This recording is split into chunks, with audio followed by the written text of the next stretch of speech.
both of you, if you both could answer it. I know right now it stings, and it's going to sting for a little bit, and you're going to reflect on that game for a long time. But considering what you guys did for this city and what you guys did for the team and this run that hadn't been, no one's gone on this run like this since 2006. Just want to know if you can take some pride and look back and kind of share on what you felt about this run and how it went for you guys and what you guys kind of did for the city, kind of rallying the city together. Yeah, I mean, I think at this point, obviously, like it's fresh and stings, and it's tough to look past that a little bit. But I think we're going to look back and be extremely proud of where we got to as a group. But I mean, the city was incredible, and it was the most fun I've ever had by far playing hockey. And they've done a lot for this team, the city, and the support has always been incredible, and it was a ton of fun. But I think it's a little fresh still, of course. But yeah, I mean, a lot of things to be proud of, and we'll be able to use this and keep pushing forward here. Yeah, I mean, similar to Nuge. Yeah, most fun I've had playing hockey for sure.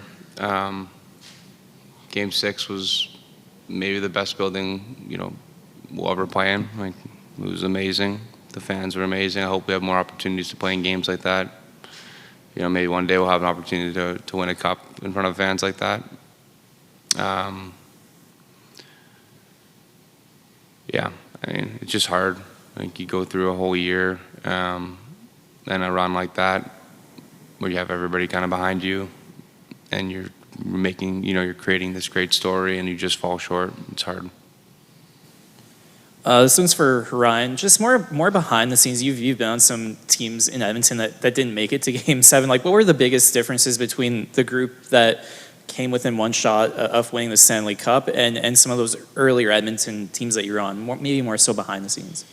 Yeah. I mean, I think I've been a part of some really good hockey teams before, and obviously never got to this point. I think what separates this group is the heart and the belief that we had in this room, and we talk about it all the time, and people, I feel like, brush it off a little bit, but we believed in each other, and right down until the last couple minutes of that Game 7, we still fully believed that we were going to come back, we were going to find a goal, and we were going to win that thing in overtime. And I mean, just the determination and the will that this group has is probably makes it why it's so special to be a part of.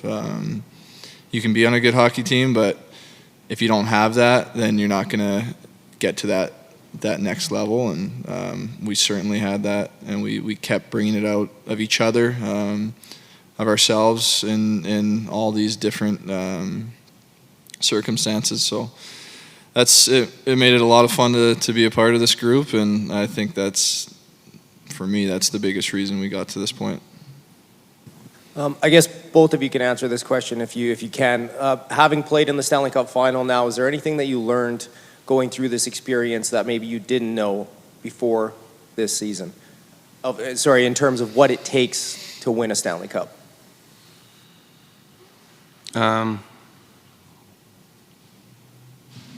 No, I mean, I think just belief. I think there's a lot of you go through a lot of hard times in the playoffs. Like, it takes a lot to get to the Stanley Cup final. I think that's the reality. It takes a ton of work, and then when you're in there, I mean, I guess what we learned is don't go down 3-0. Like, you got to find a way to win a game. You can't put yourself in a position like that.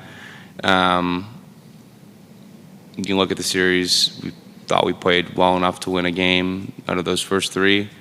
We didn't. We fall down 3-0, and we still have a chance to win. So I guess that you're never out of it. You just got to keep believing. But it'd be nice, to get on the board earlier. Zach, you've never been in this situation, either of you, Ryan, that you guys are back in less than 90 days for next season. How does that alter your off-season approach? Because I'm sure you need some downtime. Your body's got to recover and heal from whatever bumps and bruises. How much different will that be for off-season preparation for next year? I mean, you have it two ways. In one way, you played so long that, you know, sometimes when the off season's so long, you kind of forget. You don't forget how to play hockey, but you forget you lose that competitive edge a little bit. It takes a little bit of time to get it back. Obviously, we've never gone this far, but there won't be that big of a break. And so I think from that competitive side, like some teams that haven't played hockey in 2 months, like we're 2 months closer, I would say.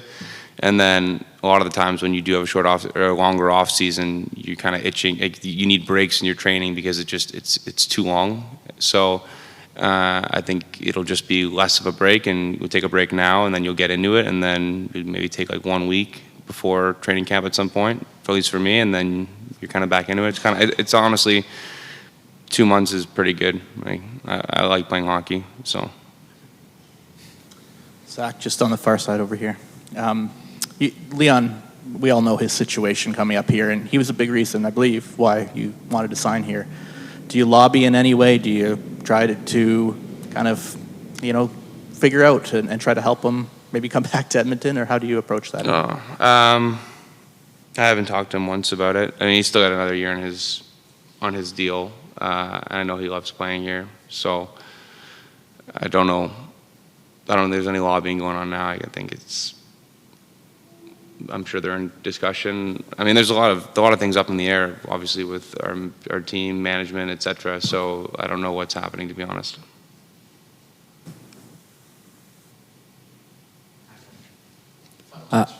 Yeah, no problem. Not sure if you know this, but Game 7 was played 13 years on the day that after you were drafted. In this journey, knowing what you know now, you already talked about the adversity that you've had to face early on in your career. How could the adversity you guys faced during this 25-game stretch help the Edmonton Oilers beginning in 24-25? I think anytime you get experience like this in the playoffs, I think obviously the deeper you go, the better the experience, the harder the experience. It for sure helps you moving forward in your career as an individual, as a group. So, I mean, I think we're going to be, as soon as that puck drops next season, we're going to be hungry and ready to go, obviously. But yeah, I mean, it's been a fun journey. I think I say it all the time. I think everybody goes through tough stretches. I know when I first came in, we were kind of near the bottom of the league, but I feel like every player, it's rare for you to just jump into the league and be in a good team right away and make the playoffs every year. I feel like everybody's got to go through some tough years to learn and grow, and being on a group like this certainly makes those early years worth it. But yeah, it's the most proud I've been to be an Edmonton Oiler, and I've certainly been lucky and fortunate to be with this organization in the city for 13 years.